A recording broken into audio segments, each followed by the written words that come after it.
The screen on my banking app flashed confirmation, payment sent $700 to Andrew Baker.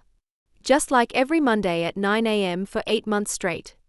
I was about to set my phone down when his voice message played through my car speakers, shattering the morning quiet. Your child means nothing to us. My father's voice, cold, deliberate, final, filled the small space of my parked car. The world outside blurred as my fingers gripped the steering wheel so tightly my knuckles turned white. The coffee I just sipped turned bitter in my mouth. In my rearview mirror, I could see my daughter's empty booster seat, pink glitter still sprinkled on the fabric from yesterday's birthday party. The party they'd promised to attend. The party where Ivy had waited by the window for grandparents who never came. I stared at the confirmation message. Payment sent. The transaction was still processing, a small loading circle spinning on my screen. With trembling fingers, I pressed cancel, then delete recurring payment. A warning appeared, are you sure? Yes. Yes, I was finally sure. My name is Olivia, I'm 34 and a night shift nurse. This is the story of how I stopped paying for a family that never existed. For 8 months, I'd been transferring $700 every Monday morning to my parents. It wasn't out of love. It was a transaction, my weekly payment to maintain the illusion that we were still a family.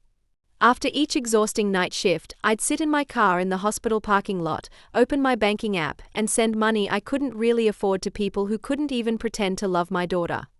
The pattern started after Ivy was born. My parents had never approved of my pregnancy as a single mother. They'd made their disappointment clear in 100 small ways: skipped baby showers, unanswered calls, Christmas gifts returned unopened. But when their heating broke last winter and they couldn't afford repairs, I stepped in. One payment became 2, then 3, then a standing arrangement. Every Monday, like clockwork. It's just temporary, I told myself each time. Just until they accept Ivy. The bank statements piled up on my kitchen counter next to Ivy's crayon drawings.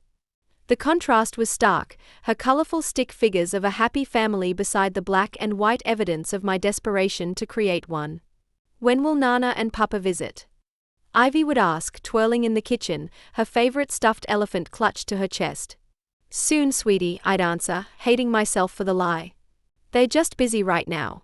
In truth, they lived just 20 minutes away. Close enough to visit anytime, but far enough to pretend we didn't exist. My brother Kevin had moved across the country years ago, escaping their disapproval with distance I couldn't afford as a single mother needing stable employment. Ivy's father had never been in the picture, a brief relationship that ended before I even knew I was pregnant, and he'd made it clear he wanted no part of parenthood. So when Ivy's 6th birthday approached, I decided to try again. I sent a proper invitation, hand-addressed in Ivy's wobbly handwriting. I called them twice to confirm. Mom answered the second time. We'll be there, she said, her voice carrying the same tone she used when discussing weather with strangers. 3 o'clock. We have it on our calendar. I spent money we didn't have on decorations, ordered a cake with Ivy's favorite characters, and even bought a second-hand bouncy castle that took 3 hours to inflate. Ivy wore her new dress, pink tulle with silver stars, and practiced her greeting for hours. Thank you for coming to my party, Nana and Papa, she rehearsed, curtsying to her reflection in the bathroom mirror. By 4 o'clock, most guests had left. The cake sat half-eaten, the bouncy castle deflating slightly in the afternoon heat. Ivy stood by our front gate, her dress dusty from playing, her eyes fixed on the empty street. Maybe they got lost, she suggested, her voice small but determined to believe. By sunset, she'd stopped asking. She sat on the porch steps, picking at a cupcake, her shoulders slumped under the weight of a rejection she was too young to understand but old enough to feel.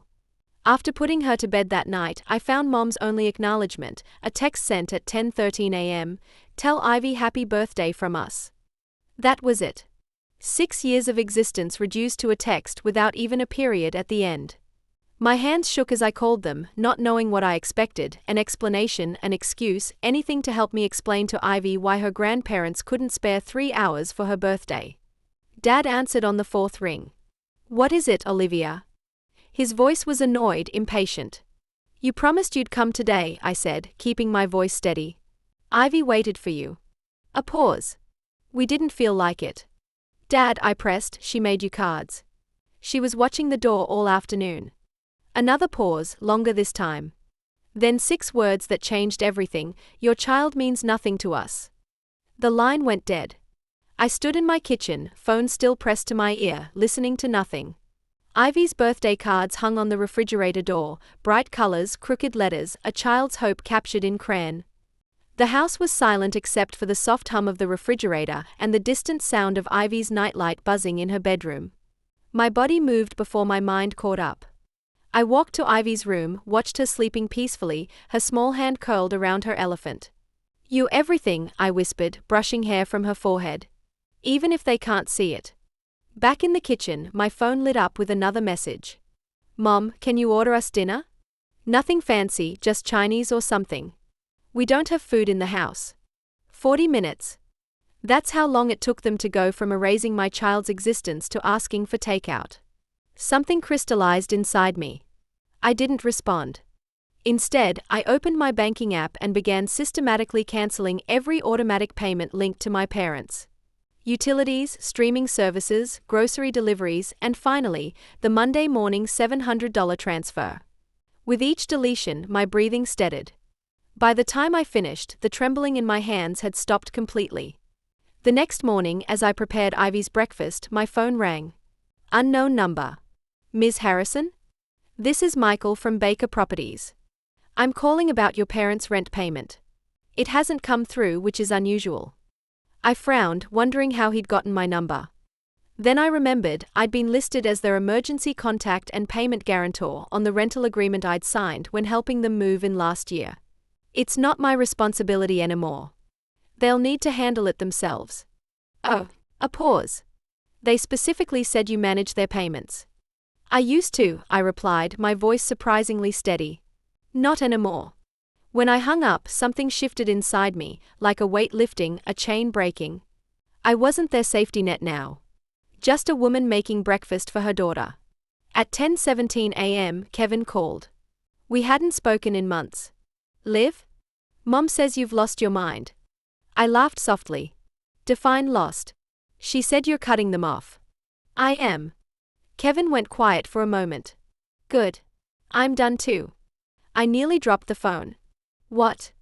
"I've been sending them money too," he admitted. "Not as much as you, a few hundred each month. Groceries, bills. I thought if we both helped they might change." "They never told me about you," I whispered. "They never told me about you either," he replied. "Guess we were paying rent on the same guilt." Before I could respond, a notification appeared on my screen. A Facebook Live video tagged with my name, "The Truth About Our Daughter." My stomach twisted as I clicked on it. Mom sat center frame, dabbing at dry eyes with a tissue. Dad loomed beside her, arms crossed defensively.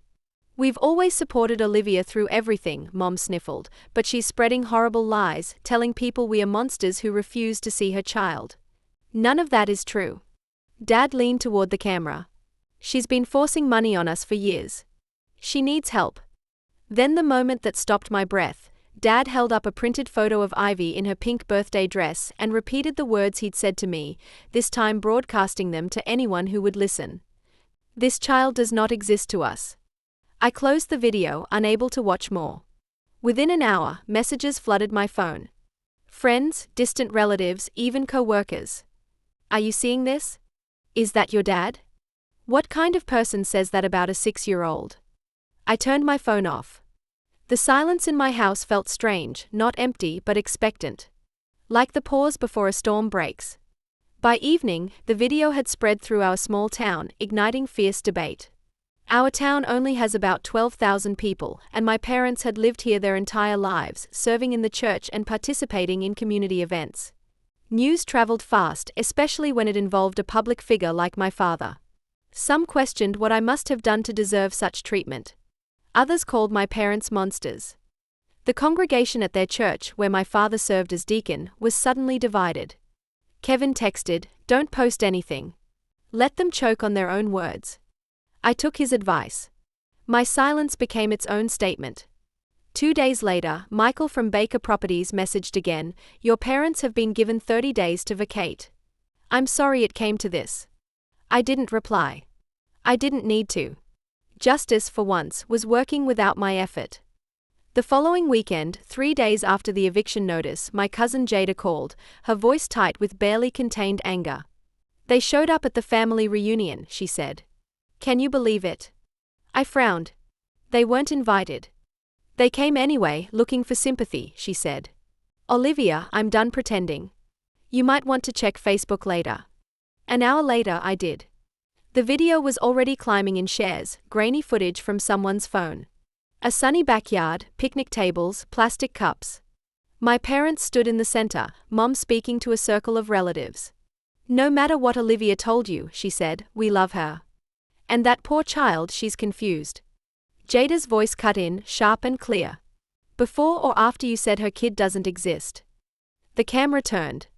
Jada stood there, phone raised high, volume at maximum. From the tiny speaker came my father's voice, unmistakable. This child does not exist to us. Gasps rippled through the gathering. Mom froze mid-sentence. Dad's face drained of color. Then Uncle Paul, my mother's older brother who had always kept the peace at family gatherings, stood, his voice quiet but firm. If that's how you treat your granddaughter, you don't belong here. No one argued. No one comforted them. They left without another word, faces pale, eyes down. I watched the clip 3 times, then set the phone down and laughed, a quiet, shaking laugh that came from somewhere deep in my chest. Not cruel, just released. Kevin called that evening. You saw it? I did. They humiliated themselves, he said. Finally. And I didn't have to do a thing, I replied softly. That night, I sat by Ivy's bed as she slept, her small hand wrapped around her elephant's ear. For the first time in months, my chest didn't ache. The gentle sound of rain tapped against her window as I thought about every Monday morning I'd wasted paying for love that never existed. I opened my laptop to check my transaction history, 8 months of payments, line after line of completed. I scrolled to the end and whispered, not anymore. The next morning, the story dominated our town's Facebook groups. Someone had spliced both videos together, the live stream and the reunion confrontation. The comments were unsparing. Hypocrisy at its finest. You can't erase your own blood. That poor little girl. By noon, their church had removed my parents' photos from the website. Their landlord changed the locks. Their defenders went silent. I didn't post anything. I didn't celebrate. I simply took Ivy to the park where she drew chalk stars on the sidewalk and said, Mommy, this one's for Uncle Kevin. When we returned home, I found an envelope in the mailbox, cream paper with my name written in my aunt's elegant handwriting. Inside was a short note. They chose pride over love. You chose your child. That's what family is supposed to look like. I folded it and slipped it into my dresser drawer. Some victories don't need applause. That evening, as I tucked Ivy into bed, she yawned and asked, Mommy, can Nana and Papa come next year? I hesitated. No, baby. They won't be coming anymore. She nodded thoughtfully. That's okay. We can invite Uncle Kevin instead. I smiled, brushing hair from her cheek. That sounds perfect. When I turned off the light, the room was quiet, but this time the silence wasn't empty, it was peaceful, earned. The following week, my parents vanished from social media. Their church released a vague statement about family healing, but everyone understood what it meant. Kevin visited that weekend, bringing groceries and genuine laughter. Aunt Patricia invited us for Sunday lunch, where she spoke about boundaries and how love without respect isn't love at all. Later, while Ivy colored at the table, my aunt pressed another envelope into my hand, for when you forget why you stopped. Inside was a single line, kindness with boundaries is strength. That night, I watched Ivy sleep and realized the silence in our home no longer felt like punishment. It felt like protection. I stood in her doorway, watching her chest rise and fall beneath the soft glow of her nightlight. For the first time in years, I didn't dread Monday mornings. I didn't owe anyone peace but us. My parents had chosen pride. I chose freedom. 2 months after the videos went viral, I finally blocked my parents' numbers and removed them from all my social media. They had made several attempts to contact me, offering hollow apologies that never once included Ivy. In the end, they were evicted from their rental home and moved to a smaller apartment across town. They lost their standing in the church and most of their friends. But they never once acknowledged what they had done wrong. And that choice, quiet, steady, final, was the loudest revenge I could ever give.